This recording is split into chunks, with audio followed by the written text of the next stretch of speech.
ஒரு 5 விஷயத்த நாம் எக்ஸ்பெக்ட் பண்ண முடியும். முதல் விஷயம் என்ன அப்படின்னா, 5ஆம் அதிபதியுடைய பொசிஷன பொறுத்து 5ஆம் இடம் என்று சொல்லக்கூடிய இடம்தான் பெயர், புகழ், அந்தஸ்து, கௌரவம், காதல், கவிதை, கலை, திருமணம் எல்லாம் இந்த 5 இடம் இருந்தா தான் நடக்கும். பூர்வ புண்ணியமே 5ஆம் இடம் இருந்தா தான் இயங்க போறது. நெறைய பேருக்கு இந்த 5ஆம் இடத்துக்கு சம்மந்தப்பட்ட எல்லா விஷயம் மேசராசிக்காரர்களுக்கு நீங்க எந்த வயது ஒத்தவராக இருந்தாலும் நடக்க காத்திருக்கிறது. ஸோ 1ஆம் தேதியிலிருந்து 15ஆம் தேதி வரைக்கும் மேஷராசிக்காரர்களுக்கு நெறையா செலிபிரிட்டி ஆக போறீங்களோ?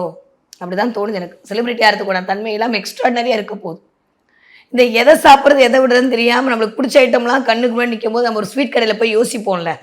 அந்த மாரி இந்த கிரகங்கள்லாம் இந்த தடவ அமைஞ்சிருந்தா, எதடா குடுக்க போகுதுன்னு தெரியாத அளவுக்கு திக்குமுக்காட வைக்க போகிறார்கள்.